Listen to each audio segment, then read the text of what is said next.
एक बार ना काठमांडू वाली शादी फोटो किस नाम से आई थी वहाँ पे? सीमा नाम से? हाँ यार,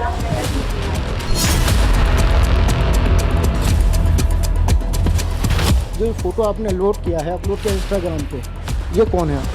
ये मेरे भैया हैं। ये आपने पहले बताया था कि ये हमारे भाई हैं लेकिन आर्मी में नहीं है, ऐसा कुछ करते सर जो भी मैंने सच बताया था वो मैंने पुलिस को बता दिया था। मीडिया को मुझे बताना ज़रूरी नहीं है।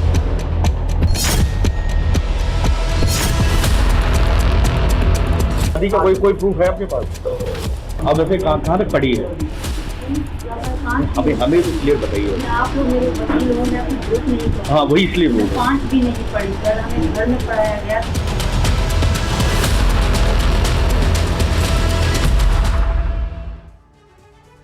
नमस्कार, TV9 भारतवर्ष पर आप सभी का स्वागत है। आपके साथ मैं हूं प्रतिमा मिश्रा। सीमा हैदर को लेकर TV9 की टीम ने 2 बड़े स्टिंग ऑपरेशन किए हैं जिनमें बड़े खुलासे हुए हैं। इसके बाद ही सीमा की नीयत पर सवाल उठने लगे हैं। सवाल ये कि कहीं ये प्यार फरेब तो नहीं, कहीं सीमा कैमरे के सामने प्यार का ड्रामा तो नहीं कर रही, क्योंकि कई ऐसी बातें हैं जो सीमा के खिलाफ जा रही हैं। उसकी बातों से बिल्कुल उलट वो पुलिस को कहती है कि कलमा नहीं पढ़ सकती, मगर TV9 के स्टिंग ऑपरेशन में साफ साफ कबूल करती है कि वो कलमा पढ़ सकती है मगर पढ़ना नहीं चाहती। बार बार अपना नाम, अपना बयान सीमा बदल रही है। तो कई ऐसे खुलासे हैं जो TV9 भारतवर्ष के स्टिंग ऑपरेशन में हुए और आप खुद सीमा से सुनिए हर सवाल का जवाब।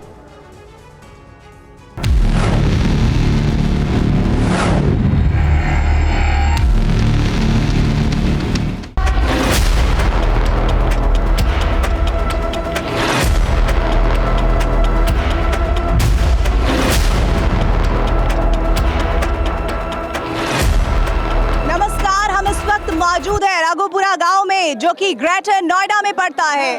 आज बात एक लड़की की, उस लड़की की जो अपने प्यार की खातिर पूरी दुनिया से लड़ गई। नाम सीमा, मुल्क पाकिस्तान। मैं प्रीति रघुनंदन उसके मायके की कहानी आज आप तक पहुंचाऊंगी।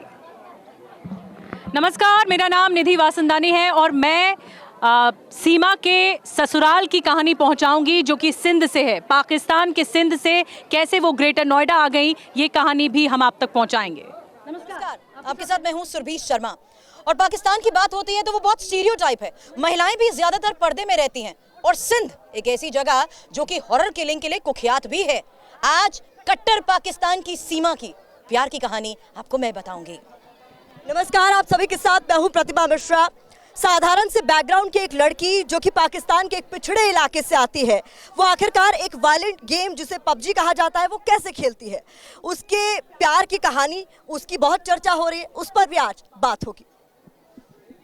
नमस्कार, मैं ऋतु रोहिणी। भारत पाक के प्यार से जुड़ी हुई फिल्मों में, कहानियों में हीरोइनें जो है वो या तो हीर हैं या राजी हैं, लेकिन सीमा प्रेमिका है या फिर एक जासूस, इसकी कहानी मैं आपको बताऊंगी। सीमा की कहानी किसी फिल्म से कम नहीं लगती, लेकिन उन तमाम कहानियों के बीच ऐसा बहुत कुछ है जो आप सीमा के बारे में, जो पाकिस्तान से यहाँ ग्रेटर नोएडा तक का सफ़र तय कर चुकी हैं, आपने नहीं जाना होगा, नहीं सुना होगा। तो उन्हीं कहानियों को हम आज TV9 भारतवर्ष पर बेपर्दा करेंगे। सबसे पहला सवाल मेरा आपसे सीमा, कि आप बचपन में किस तरह से आपका पढ़ना लिखना हुआ, आपकी परवरिश कैसे हुई, माता पिता का प्यार, भाई बहन, क्या क्या रहा, एक एक करके सिलसिलेवार शुरू से आप बताइए। मैम, पहले तो मेरी जो मम्मी थी, हम बहुत छोटे थे। मेरी छोटी बहन है जो अब 20 साल की है, वो मम्मी तब बहुत छोटी, 2 महीने से 3 महीने की थी, मेरी मम्मी की डेथ हो गई थी। तो इसलिए माँ हमने कभी देखी नहीं। हमारे पापा ही हमारी माँ थे, पापा ही हमारे पापा थे। तो गांव में हमें पली बड़ी हूँ, वही गांव के खेतों में घास फूस करना, ये वो करना, हम वहीं पे रहते थे गांव में। बचपन से गांव में रही हूँ मैं। तो स्कूल कभी गई नहीं हूँ, ट्यूशन पढ़ी हूँ। पापा ने, जब मुझे बहुत शौक़ था हम तीनों बहनों को, तो हमारे पापा बहुत अच्छे थे, जैसे माँ भी थे और पापा भी थे। तो उन्होंने ट्यूशन पे बिठाया और एक सरकारी स्कीम खुली थी वहाँ, घर घर बच्चों को पढ़ाना, जो महिलाएं सिंध में नहीं निकलती ज़्यादातर, तो उन्हें घर घर पढ़ाया जाए। तो वहीं से मैंने थोड़ी सी शिक्षा ली, कोई 5 तक, ज़्यादा नहीं मेरी शिक्षा है मैम। जी मैम। शादी कब हुई, क्या उम्र में शादी हुई थी? मेरी तब मैं 18 से 17 साल की थी मैम, छोटी। इतनी जल्दी शादी हो गई? राजी थी? राज़ी नहीं थी मैम, मैं किसी और को पसंद करती थी और मेरी इनसे शादी करा दी गई। तो आपने माता पिता को बताया था? मेरे पापा को पता था, मम्मी तो थी ही नहीं। तो हमारे यहाँ पसंद की शादी, अगर किसी को पसंद करना क्राइम माना जाता है मैम। गांव में किराए ही माना जाता है। यहाँ तो उनकी कहीं दूर शादी कर देते हैं, कहीं भी कोई भी कैसा रिश्ता मिल जाए तो उनकी दूर शादी कर देते हैं। ससुराल भी सिंध में है? जी दूर है थोड़ा, पर सिंध में है। मेरा सवाल इस बात को लेकर है सीमा आपसे, जिस जगह पर आपकी परवरिश हुई है और जिस मुल्क में, जिस कट्टरता की हम बात करते हैं पाकिस्तान में, वहाँ रहते हुए आपने इस प्यार के लिए वो हिम्मत कैसे जुटाई? आपने कहा पहले आप किसी और से प्यार करती थी, उसके बाद शादी आपकी हैदर के साथ भी हुई, और सचिन के साथ जुड़ना, किस तरीके से उस प्यार के एहसास को समझते हुए आप इतना बड़ा कदम उठा पाई? मेरी पहले तो शुरू में तो मैंने नहीं सोचा था कि कभी मैं भारत आने का सोचूंगी भी। हम गेम खेलते थे साथ में तो अच्छा लगता था इनके साथ, क्योंकि मैं अकेली रहती थी। मेरे पति तो दूसरे देश में थे, मेरे पापा ही थे, वो ऑटो रिक्शा चलाते थे, वो रात को आते थे और सोते थे, सुबह को चले जाते थे। तो हमारे 2 कमरे थे, छोटा सा घर था, ज़्यादा बड़ा घर नहीं था। तो इनके साथ गेम खेलना, बात करना अच्छा लगता था, क्योंकि अकेली रहती थी, बच्चे मेरे छोटे थे तो वो सो जाते थे या वो मतलब बातचीत इतनी नहीं करते थे। तो मुझे इनके साथ इतना अच्छा लगता था टाइम स्पेंड करना, दिन में रात में हम बातें ही करते रहते थे। ये इंडिया दिखाते थे, मैं पाकिस्तान, तो मुझे बहुत अच्छा लगता था इनके से बात। नहीं, मुझे खुशी होती थी कि मैं किसी इंडियन लड़के से बात कर रही हूँ। एक फीलिंग अलग होती थी जब इनको मैं अपना देश दिखाती थी, अपने वहाँ पे शादी, ये फंक्शन दिखाती थी, तो ये भी इंटरेस्ट से देखते थे और मैं भी इंटरेस्ट से ये यहाँ के त्यौहार वगैरह मुझे दिखाते थे कि आज हम होली मनाई इन्होंने, तो दिखाते, बहुत इंटरेस्ट, बहुत अच्छा लगता था मुझे। जिन लोगों के बीच आप रही हैं उनकी सोच से तो आप वाकिफ थी कि किस तरीके से उनका नजरिया है, उनके रहते हुए कदम उठाना आसान था? मतलब मैं अकेली रहती थी मैम शहर में। शादी के बाद मैं शहर शिफ्ट हो गई। हमारे 2 कमरे का छोटा सा घर था, मैं और मेरे पापा रहते थे। हाँ, अगर गांव में होता तो इतना नहीं होता, क्योंकि गांव में फ़ोन रखना भी अलाउड नहीं था मैम। मैं कराची में थी तभी मैंने फ़ोन लिया था। जितना मैं समझ पाई हूँ, सचिन से आपके प्यार का जरिया पबजी बना। ये कैसे हो गया? एक लड़की जो कहती है कि मैं पढ़ी लिखी नहीं हूँ, मुझे कभी वो मौके नहीं मिले जो मुझे चाहिए थे कभी, लेकिन एक ऐसी गेम जिसे बहुत वायलेंट कैटेगरी का माना जाता है, वो आपको फ़ोन मिल जाना, फिर उतना डेटा मिल जाना, उतना समय मिल जाना कि आप पबजी जैसा गेम खेल पाती थी, और उससे आप कैसे सचिन से जुड़ पाई? मैम ज़्यादातर तो रात में ही पबजी खेली मैंने जब शुरू में ही डाउनलोड करी थी पबजी गेम। सब खेलते थे वहाँ पे, तो पबजी वहाँ सब खेलते थे। कुछ दोस्तें थी मेरी, वो भी खेलती थी, कुछ मोहल्ले के लोग भी खेलते थे। पबजी बहुत अच्छी है, कोई कहता लड़कियाँ मिल जाती हैं, कोई ऐसे, मतलब बहुत मज़ा आता है। 4 लोग बैठ के खेलते थे तो बातें भी होती, तो अच्छा लगता था। तो मैंने डाउनलोड करी, मेरा लड़का भी खेलता था और मैं भी। फिर अचानक से ये मेरे गेम में आ गए, अचानक से आ जाते हैं, रेंडम में मतलब बोलते हैं, तो 4 लोग जुड़ जाते हैं, 4 पार्टनर हो जाते हैं, फिर वो 6-7 मिल के खेलते हैं। तो ये और एक इनके दोस्त थे, मेरा मारिया खान नाम था आईडी में, फेक नाम रखा था, क्योंकि अगर अपना नाम रखते नहीं हम आईडियों पे, मतलब किराए में माना जाता, मतलब मारते पीटते हैं घर वाले, तो मैं मारिया खान नाम रखा था मैंने। तो ये लोग आ गए, तो ये लोग खुशी मना रहे थे कि लड़की गेम में आ गए। इनको ना पता था कि पाकिस्तान से मैं हूं, ना मुझे पता था कि ये भारत से हैं। तो ये मुझे मतलब इंटरेस्ट दिलाने लगे कि लड़की है, तो ज़्यादा मजाक करने लगे। मैं तब भी इनसे बात नहीं कर रही थी।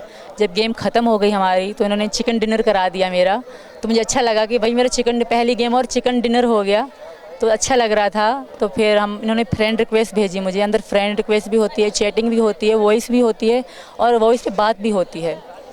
तो वहाँ से हमारे गेम खेलना स्टार्ट हो गए। ये 2020 की बात है मैम।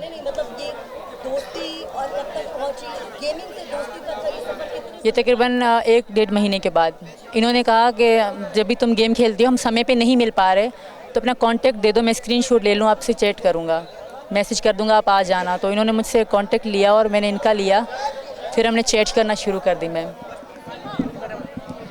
पबजी खेलती थी तो फिल्में भी देखती होंगी। राजी एक फिल्म है जिसमें पाकिस्तान जाकर एक हिंदुस्तानी महिला ने शादी कर ली और वो वहाँ जासूस बन गई, और कुछ ऐसे ही राजी फिल्म का नाम है जिसमें आलिया भट्ट ने एक्टिंग करी है। इंडियन मूवी है बॉलीवुड की। ऐसे में आप पे भी ऐसे ही सवाल उठ रहे हैं, आप भी शक के दायरे में हैं, तो आपके पास क्या दलीलें हैं जिससे आप ये साबित कर पाएंगे कि आप जासूस नहीं हैं? मेरी जो भी दलीलें हैं, जो भी चीज़ें मेरे साथ आई थी पाकिस्तान से, वो भी कस्टडी में है।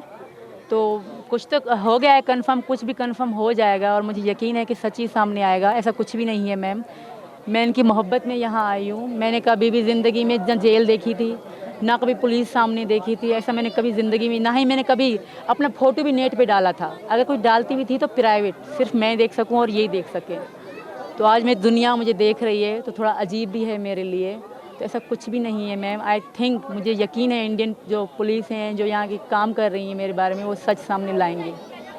अच्छा, एक और बात सीमा, जैसे आपने कहा कि ऐसी कोई बात नहीं है और अभी बहुत सारी चीज़ें साफ़ हुई हैं और हो जाएंगी, लेकिन जानकारी ये भी है जो चर्चाओं में है आपको लेकर कि आपके भाई पाकिस्तान आर्मी में है, इसलिए आपको लेकर कहा जा रहा है कि आप जासूस हो सकते हैं, जिस बात का जिक्र अभी हमारी सहयोगी रोहिणी ने भी किया। तो भाई आर्मी में कैसे जुड़ा, आप उनसे कितनी आपकी बातचीत है, क्या आपकी आपस में बातचीत में शेयर हुआ कि आर्मी को लेकर क्या तरीका है, पाकिस्तान में कैसे काम होता है, क्या नहीं होता है? बहुत सारी बातें हैं जो आपको शक के दायरे में भी लाती हैं। जी मैम, ऐसा कुछ भी नहीं है। मेरे पापा की इच्छा थी, क्योंकि मेरे भैया को जॉब नहीं मिल रही थी। मेरे भैया हाइट के लंबे और अच्छे हैं, स्मार्ट हैं, 22 साल के हैं, वो ज़्यादा बड़े भी नहीं हैं। तो उनकी मतलब जॉब नहीं, जो हमारे लड़कों को जॉब नहीं मिलती तो वो फ़ौज में ही भर्ती होते हैं। तो ये मैंने खुद ही सच बताया था और वो अभी भर्ती हुए 2022 में। अभी वो कंफर्म भी नहीं हुए कि आगे वो जाएंगे कि नहीं। अभी उनकी चल रही है, उनकी ज़्यादा सैलरी भी नहीं थी, अभी वो वाकई फ़ौज में भर्ती हुए हैं। नहीं। और आप हिंदुस्तान में आ चुकी हैं, बताया आपने? नहीं, मैं किसी को, मेरे घर वालों को किसी को पता नहीं था। मेरा लड़का हुआ था तो इनके गांव में कत्ल आम है, लड़की को मारना बिल्कुल ही आम है। इनके जो इनका गांव है ना जेकमाबाद, वहाँ लड़की को मारना जैसे मच्छर मार दिया आपने, ऐसे है, मार देते हैं और कोई इनको रोने भी नहीं देते परिवार को। पाकिस्तान में अभी कहाँ रह रही थी? मैं कराची शहर में शादी के बाद, इसी डर से मैं हैदर साहब के साथ रह रही थी? जी, इसी डर से मैंने हैदर से रिक्वेस्ट करी कि हम यहाँ नहीं रहेंगे, क्योंकि कल हमें बच्चे होंगे तो उन पे क्या असर पड़ेगा। वहाँ स्कूल भी नहीं है, पहली बात कोई भी मतलब वो नहीं है, जैसे शहर होता है, बहुत दूर शहर है जेकमाबाद, ये बिल्कुल जंगल में रहते हैं, क्योंकि सब क्राइम लड़कियाँ मारते हैं। यहाँ पे आम था लड़की। कितने बच्चे हैं? मेरे 4 बच्चे हैं मैम। तो आप अभी हैदर साहब को, जब बच्चों के बाद तो रह रही थी ना आप कराची में, हैदर साहब के साथ ही रह रही? नहीं, हैदर सऊदी अरब में 19 में वो चले गए थे। अब 2019 में चले गए? जी, अब तक नहीं आए थे। और 2019 में ही आप नेपाल गई थी? नहीं, मैं 2023 में आई थी मैम। शुरू में मैं 20 में इनसे मिली थी। शुरू में मेरा कोई इरादा नहीं था कि मैं इनसे इतना प्यार होगा या मैं यहाँ पे आऊँगी, ऐसा कुछ भी नहीं था हमारे बीच। हम खाली फ्रेंड थे, फ्रेंड ही रहे 1 साल 1.5 साल तक। फिर जब मतलब मुझे लगा, और मेरे पापा की डेथ होने के बाद ख़ास तौर, तो मैं अकेली सी हो गई मैम। कब हुई डेथ? उनकी 2022 में हुई थी, दिसंबर में। तो उस बात से वाकिफ थी कि वहाँ पर मारते हैं, काटते हैं, लड़कियों के साथ ऐसा व्यवहार करते हैं, तो कैसे आपने वो हिम्मत जुटाने की कोशिश की? आपको लग रहा था, माफ़ कीजिएगा, कुछ आपके हाथों पे ये सारे मैं निशान भी देख रही हूँ, ये क्या है? ये किसने, क्या किसी ने किया है? नहीं, मैंने खुद करा था। इनके प्यार में हमारी लड़ाई होती थी, शादी वगैरह पे जाते थे मुझे बताए बगैर, तो इस बात पे हमारी ज़्यादा लड़ाई होती थी। तो इस कारण ये बीड़ी पीते थे मुझसे चोरी से। ये चोरी छिपे पीते थे? हाँ, तो मुझे इनके दोस्त फ़ोन करके बताते थे कि बीड़ी पी रहे हैं, तो मेरी कसम खाते, तो इस बात पे ज़्यादा मैं ये खुद को जलाती और कब की बात है? ये 2022 की बात है, 1 साल पहले। अच्छा, फिर यही मैं कह रही हूँ, आपके साथ बच्चे भी थे, आप अकेली थी, कैसे आप अपना घर चलाती थी? कैसे आपने ये समझा कि आपको किस रास्ते सचिन तक पहुंचना है? क्या आपके पास उतना पैसा था? क्या काम आपने कुछ किया? कैसे आप सचिन तक पहुंचने के लिए ये कोशिश, ये जद्दोजहद करती आई? क्योंकि क्या सचिन के जरिए आपको पता लगा कि आप कैसे उनके पास पहुंच सकती हैं, चाहे वो नेपाल, क्योंकि आप लोगों ने मिलना शुरू किया था? ये हम दोनों ने मिलकर सर्च किया था यूट्यूब के ज़रिए, क्योंकि हमें मिलना था। पहले तो मैंने इंडियन वीज़े के लिए बहुत कोशिश करी, वहाँ की एम्बेसी के इस्लामाबाद में है, तो मैं तो जा नहीं सकती। वहाँ रेलवे एजेंट होते हैं, वो दूसरे एजेंट माने जा रही हैं, या रेलवे एजेंट जैसे शॉप होती हैं, उनके आगे लिखे थे रेलवे एजेंट, वो सऊदी अरब का, दुबई का, हर कंट्री का वीज़ा भी लगवा के देते हैं और टिकट भी लगा के देते हैं। तो मैं उन्हीं के पास गई कि मैं इंडिया जाना चाहती हूँ। तो उन्होंने पूछा आपका कौन है? मैंने कहा फ्रेंड है मेरे, क्योंकि ज़्यादातर यही था कि फ्रेंड ने, फैमिली वाले जा सकते हैं भारत, बाकी लोग नहीं जा सकते, कुछ डॉक्यूमेंट्स चाहिए होते हैं। तो मैंने इनको बताया कि मतलब ऐसे ऐसे कागज़ मांग रहे हैं, फिर मैं आपके पास आ सकती हूँ वरना नहीं। तो इन्होंने अपने आईडी कार्ड और राशन कार्ड की कॉपी मुझे भेजी और मैंने जमा भी करे वहाँ पे अपने फ़ोटो बगैर दुपट्टे के। उन्होंने कहे थे सर ने कि निकाल के दो, आपके एम्बेसी में जमा कराऊंगा, आपका वीज़ा लगेगा।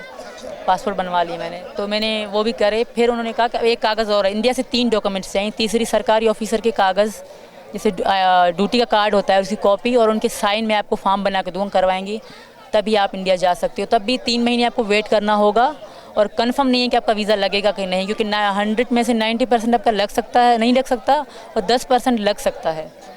तो इनसे मैंने बताया, तो हम दोनों बहुत परेशान थे ना, तो मैंने इनको कहा तुम पासपोर्ट बनवा लो, हम दुबई में मिलेंगे, पहली बार मुलाकात का हमने सोचा था कि हम मिलेंगे। तो इन्होंने पासपोर्ट के लिए यहाँ पैसे भी जमा कराए। तो इनको बहुत चीज़ें बता रहे थे, ये समझ ना पा रहे, थोड़े भोले से हैं ये, तो ये समझ ना पा रहे थे। तो फिर नेपाल के बारे में हमें पता पड़ी कि नेपाल में इंडियन लोग बगैर वीज़े के या बगैर पासपोर्ट के आ सकते हैं। तो मैंने इनको बताया कि मैंने कहा तुम नेपाल आ जाओ। इन्होंने भी सर्च मारा था, तो मैंने भी अपना वीज़ा नेपाल का लगवाया। मैं अकेली आई इनसे मिलने के लिए 10 मार्च को। बच्चों की परवरिश करना, 4 बच्चों की परवरिश करना, खुद का घर चलाना, रोजी रोटी कैसे कोशिश करती थी, पैसे कैसे? शुरू में तो मेरे पति मुझे देते थे मैम, मैं झूठ नहीं बोलूँगी, जो सच है मैं वही बोलूँगी। मुझे देते रहे, पर रिस्पेक्ट मेरी वो बिल्कुल भी नहीं करते थे। हर बात पे लड़ाई करना, गाली गलौज करना उनकी आदत सी थी। बाहर से परिवार के वीडियोस वगैरह भी देखे हैं और सब यही मानते हैं कि आप बहुत साधारण परिवेश से, साधारण परिवार से आती हैं, इसीलिए आपकी कहानी शायद बहुत सारे लोगों को उत्सुक भी करती है कि ये सब कैसे मुमकिन हो गया। और बहुत ज़्यादा लोग पूछते हैं, उनके मन में ये उत्सुकता आती है कि क्या आप बॉलीवुड की फिल्मों से भी इंस्पायर्ड हैं, कि क्या फिल्में बहुत ज़्यादा देखती हैं, क्योंकि कई बार उनको लगता है कि ये सब शायद हम लोग फिल्मों में ही उम्मीद करते हैं कि ऐसा कोई लड़की कर देगी, वो प्यार में इतनी पागल होगी कि वो सीमाओं को तोड़ते हुए वो ऐसे इधर से उधर चली जाएगी। ये कैसे हो गया, कैसे संभव हो गया? अभी भी बहुत सारे लोगों के लिए मुझे लगता है अनएक्सपेक्टेड। फिल्में थी, फिल्में बहुत देखती थी, पर मैं इनको खोना नहीं चाहती थी। एक बार पहले मैंने खो दिया था, वो 2013 की बात कर रही हूँ मैं आपसे। मैं किसी को पसंद करती थी, मेरे कज़न थे वो, तो मैं बहुत उनके लिए दुख दे कि मैं शादी करवा दो। शादी की बात चल रही थी, तो सबको पता है, पर पसंद करते हैं तो पसंद एक क्राइम माना जाता है, हमारे यहाँ बहुत बड़ा क्राइम माना जाता है। बलोचों में तो बहुत, मैं बलोच से हूँ, मेरे पति भी बलोच से हैं जो पहले वाले हैं, तो बलोचों में लव करना बहुत बड़ा क्राइम। वहाँ काला कारी कहते हैं, जो लड़का अगर पसंद करे काला, लड़की करे तो काली। तो लड़के को तो नहीं मारते, लड़की को मारा जाता है, तो वो रिस्पेक्ट पे बात आती है। और इसी कारण अभी मेरे पति जो चिल्ला रहे हैं, इसी कारण चिल्ला रहे हैं क्योंकि उनकी नज़र में मैं काली हूँ, तो इनके साथ रहना मेरे लिए सही नहीं है। तो वहाँ पे इसी कारण मैम अभी वहाँ पे काला काली का सिस्टम होता है मैम। एक मोहब्बत आपकी ये है जो आपको एक मुल्क से दूसरे मुल्क से आपके उस जगह पर पहुंचाती है जहां पर आपका प्रेमी रहता है, और एक मोहब्बत आपकी वो है शादी से पहले कि आपके माता पिता ने नहीं चाहा और आपने कहीं और शादी कर ली। तो वो कौन शख्स था, क्या हुआ था जो वहाँ आपके माता पिता ने शादी नहीं की? पूरी बात बताइए ज़रा। ज़हीर नाम था उनका, जेड से ज़हीर नाम था उनका, ज़हीर नाम था उनका जी। तो उनको मैं बहुत पसंद करती थी। इनको भी मैंने बताया था कि मैंने पहले किसी को चाहा था इतना जितना अब तुम्हें चाहती हूँ। तो मैंने कहा वहाँ मैं नाकामयाब रही, मैंने कहा अब तुम्हें खोने नहीं दूँगी। मैं किसी भी कीमत इनको खोना नहीं चाहती थी, और मेरा इनसे वादा था, क्योंकि ये भी इनका भी इतना कोई नहीं था पैसा कि मुझे भेजें। इन्होंने कहा था कि मैं तुम्हें कुछ भेजूँ, पर मुझे पता था कि इनकी नहीं है स्थिति सही, तो मैंने कहा नहीं। मैंने कहा ये मेरे प्यार में दाग है कि मैं तुमसे 10 रुपये भी लेती हूँ तो ये गलत है। मैंने कहा मेरे पास आखिरी 1 रुपया होगा, उस पर मैं तुमसे मिलने की कोशिश करूँगी, बाकी मैं हार नहीं मानूंगी। गुलाम हैदर के साथ आप सेकंड वाइफ थी, लेकिन आप क्या लव मैरिज थी? नहीं मैम, अरेंज मैरिज थी। आपके माता पिता ने तय की थी? पापा मेरे, माता नहीं है मेरी, पिता ने तय की। हाँ, तो सिर्फ साइन ही हुए थे हमारे, ज़्यादा धूमधाम से हमारी शादी नहीं हुई थी मैम। लेकिन ससुराल से दिक्कतें क्या थी? क्यों आप इस तरह से कह रही हैं कि वहाँ हिंसा ज़्यादा होती थी? वो आज भी है मैम, ऐसा नहीं होती नहीं थी, और आज भी है। वहाँ कोई भी अगर मीडिया या कानून वहाँ नहीं चलता, अगर कोई भी जाकर आपके पति गुलाम हैदर भी हिंसा करते थे? बहुत बुरे तरीके से, कि जैसे मतलब वो पले ही ऐसी जगह पे हैं, तो वो अच्छी कैसे बन सकते थे? फिर भी मैंने उनकी बहुत रिस्पेक्ट करी। सऊदी अरब कब गए? 19 में गए, तब से कोई संपर्क नहीं? ना था मैम, बहुत समय तक। आपने दिक्कत बताई अपनी? मैंने नहीं बताई मैम, अगर मैं इनके बारे में थोड़ा बताती ना तो मुझे मार दिया जाता। हैदर ने मुझे एक बार नहीं कई बार तलाक दी, पर कोई रास्ता ना होने के कारण मैं कहीं नहीं जा सकी। मैं फिल्में देखती हैं सच में, क्योंकि बहुत ज़्यादा? जी मैम, पहले तो सब इंडियन तो सारी फिल्में मैंने पुरानी देख रखी, नई का मैं नहीं कहूँगी, पुरानी मैंने। अभी तो गदर फेवरेट लग रही है। कहानी गदर जैसा ही का। रील्स भी गदर गानों भी बहुत हैं। जब वहाँ होती थी तो मैं इन पे ही बनाए, प्राइवेट थी अब पब्लिक कर दी है, तो इन पे ही बनाया करती थी कि घर आजा परदेसी। इन पे ही ज़्यादा मेरी रील थी कि मतलब मुझे ले जा मुझे परदेसी, इस तरह की मैं लिपसिंग करती थी उन रील गानों पे। तो आज तक मेरे मतलब 814 वीडियो हैं जो पाकिस्तान से यहाँ तक की हैं, सिर्फ इनके नाम से मैंने बनाई। गदर का कोई डायलॉग फिल्म याद है, गुनगुनाती हैं? नहीं अच्छा नहीं गा सकती, मेरे पति गा लेंगे। मेरे आपके पति सुन चुके हैं, हमें भी सुना दीजिए, इशारा कर रहे हैं वो, गा दो। नहीं, वो कह रहे मैं गाऊंगा। गाना गा दीजिए, उनके लिए गा दीजिए। मैंने कहा मैं लिपसिंग कर ली, मेरी आवाज़ अच्छा नहीं है तो सब हंसेंगे मुझे, मैं गाना नहीं चाहती मैम, सॉरी। किस तरीके से इजहार किया था, कैसे उन्हें इम्प्रेस किया था, यही बता दीजिए। इम्प्रेस इन्होंने करा था शुरू में मुझे। पर मैं पता नहीं साथ दी थी, जल्दी से पट गई इनके साथ। और जो ये मैं किया ना, मैं घर से निकली थी सिर्फ इन्हीं के कारण निकली, वरना हम घर में हाउस वाइफ थी, बस बच्चे पालना, आटा गूंद के रोटी बनाना, इस तरह का मेरा काम था। पिक्चरें देख के ही ख्वाब बढ़ रहे थे? बिल्कुल, जब इन्होंने मुझे बताया और मैं इतनी खुश हुआ करती मैं इंडिया अपने अकेले में भी हंसा करती मैं इंडियन लड़के से बात कर रही हूँ, सबको बताती मेरा भारत तक कांटेक्ट है, मैं बस खुश हुआ करती थी मैम। फिर जब इनसे मेरी बहुत मोहब्बत हो गई तो मैं सोचती थी मैं इनके बगैर नहीं रह सकती। मैं रात रात रोती थी, सारी रात 1-2 बजते आ जाते थे, ये सो जाते थे, मैं यूट्यूब में सर्च मारती थी कि मैं ऐसा नहीं, मेरे बॉर्डर भी सर्च मारे थे, मैं झूठ नहीं कहूँगी कि बॉर्डर से कैसे जा, मैं ऐसा जुनून था कि बस जाना है, कैसे भी करके मैंने जाना है। मैंने बहुत लोगों से मतलब यूट्यूब में कमेंट में मैसेज लिखे कि प्लीज़ मेरी हेल्प कर दो, मुझे इंडिया जाना है। पर क्या आरोप लगते हैं, आप खुद भी चाहती हैं कि जल्द से जल्द आपको उसको लेकर क्लीन चिट मिल जाए, आप कह रही हैं खुद भी आप परेशान हैं। ये भी सवाल पूछा जा रहा है कि भारत आने के लिए शारजाह से आप नेपाल होते हुए फिर भारत आए, ये क्यों, ये रूट आपने क्यों चुना? मैम ऐसा है कि हमारे यहाँ से यहाँ ना भारत डायरेक्ट जहाज़ आएगा, ना नेपाल डायरेक्ट जहाज़ जाएगा, जैसे कनेक्टेड फ्लाइट कहते हैं, मतलब पाकिस्तान से दुबई से काठमांडू ऐसे जहाज़ उड़ते हैं, सीधा पाकिस्तान से नेपाल जहाज़ नहीं उड़ते मैम, मतलब इंडिया के ऊपर से हमारे जहाज़ नहीं उड़ते। जहाज़ पहली बार एयर अरबिया था तो पहले शारजा, रुक जाओ, पहले शारजा ना चल रही, मेरा कहना ना मान रही, तो अपनी बात पूरी कर लो, कहना ना मान रही, ठीक है मेरा कहना। सवाल जवाब मैं पहली बार जो इनसे मिलने आई थी तब शारजाह एयर अरबिया से, शारजाह से काठमांडू, सेकंड टाइम दुबई से, मैं फ़िलाई दुबई थी, मेरी दुबई का जहाज़ था फ़िलाई दुबई, तो पाकिस्तान से दुबई से मैं काठमांडू आई। अच्छा ये तो बता दीजिए किस वादे के साथ आप लेकर आए हिंदुस्तान में, तो जो प्यार करते हैं वो तो बता दीजिए पब्लिक को। जो हमारा प्यार है, प्यार का ही वादा है, हमारा प्यार का वादा है, हमारा वादा है, प्यार। इन्होंने मुझे